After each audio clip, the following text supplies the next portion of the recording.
fire sign, Aries, Leo, and Sagittarius, kumusta po kayong lahat? Okay, so fire sign, maraming salamat po sa walang sawang pagsubaybay sa ating pong daily horoscope. And kung ikaw ay bago pa lang sa ating channel, mag-subscribe na po kayo. And i-click mo na rin yung ating notification bell para lagi kang updated sa ating mga bagong upload. So, tignan natin. Fire sign, Aries, Leo, Sagittarius, ano ba yung focus ng energy mo ngayon? Focus po ng energy ni fire sign, Aries, Leo, Sagittarius. Ayan, ang dami, no? Ang daming iniisip siguro ng mga fire sign. Okay, so care. So, yung focus ng energy mo, guys, is siguro mas ano ka ngayon, mas nagkakaroon ka ng time sa anak mo, sa pamilya mo, mas nararamdaman mo na naaalagaan mo sila. And hindi lang yun, guys, no? Maaaring mapupunan mo rin, guys, yung pag-aalaga ng person mo sa pamilya nyo. Okay?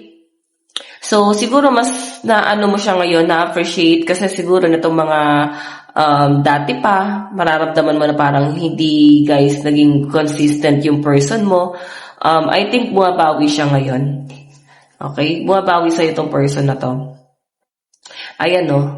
So, mararamdaman mo naman, guys, yung pagmamahal at pag-aalaga sa'yo ng person mo.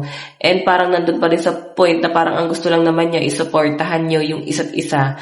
Sobrang pagiging hands-on nyo sa mga anak, kung may mga anak kayo.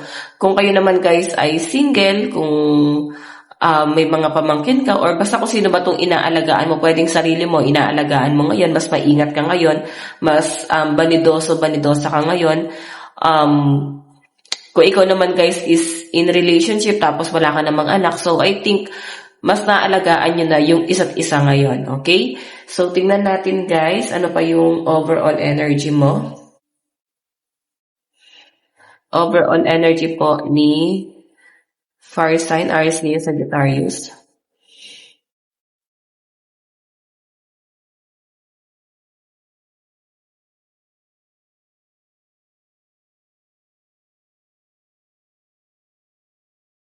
Okay, so guys, meron tayong the Emperor, take up space.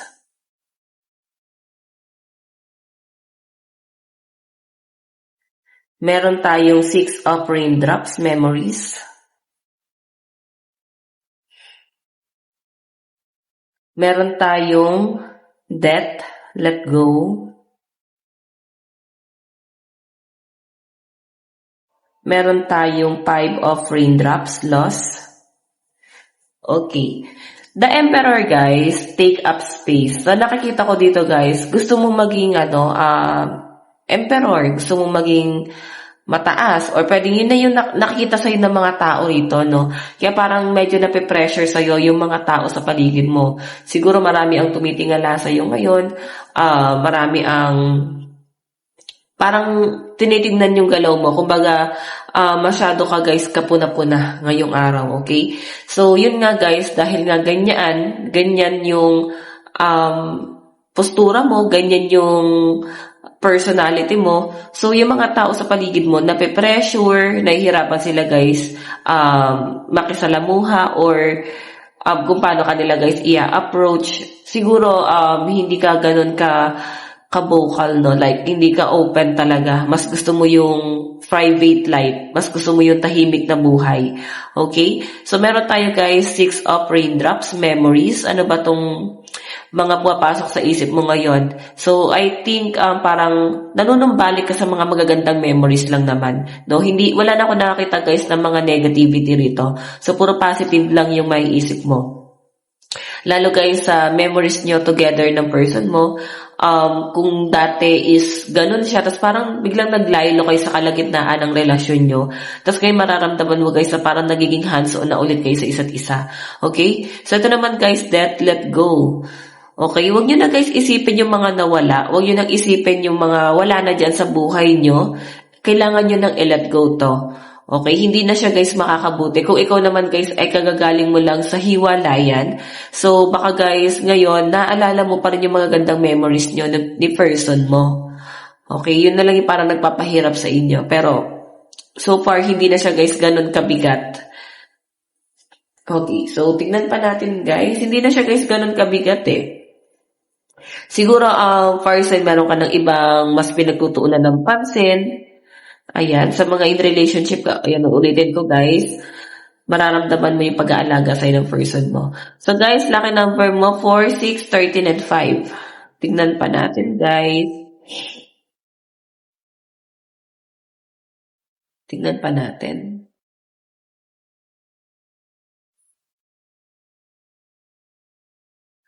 Okay.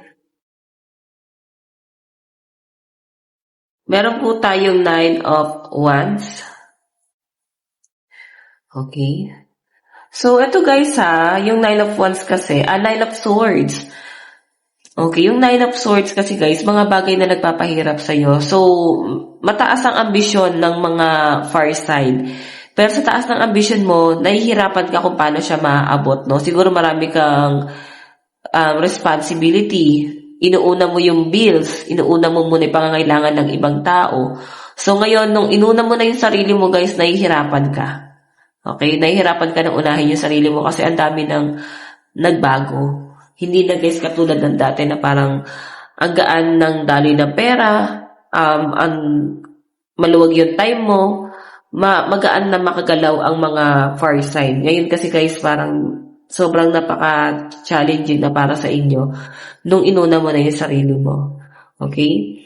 So, meron tayo guys, Queen of Cups, Memories, ayan. May nag-iisip sa inyo guys So, may nahihimasmasan dito kung may nagalit sa inyo or nagpadala siya guys sa bugso ng damdamin. Queen of Cups yung nakakita kong energy. So, nandoon guys sa point na itong taong to guys, antin din ang regret niya. Okay, iniisip niya kung napatawad mo na ba siya, kung okay ka na ba ngayon, kumusta ka na ba ngayon. Meron tayong Knight of Cups.